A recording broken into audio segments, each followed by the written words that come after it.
Hi hello friends, দেখো আজকে এসেছি আর একটা দিদির বাড়িতে। তো দুপুরবেলা খাওয়া দাওয়া করতে বসে পড়েছি। আর আমার অবস্থা প্রচণ্ড খারাপ, পা ভেঙে গেছে কালকে দীঘায় সমুদ্রে নামতে গিয়ে। আজকে বাড়ি চলে যাব।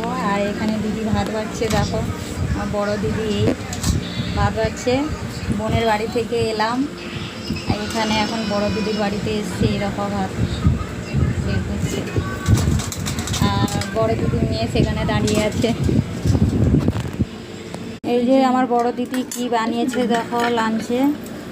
প্রথমে দিল ভেন্ডি, তার সাথে আছে কাল্লা ভাজা, সব একসাথে মিক্সড করে ভাজা করেছে একটা। আর এখানে আছে পটল ভাজা, আলু, ভেন্ডি আর উচ্ছেও আছে।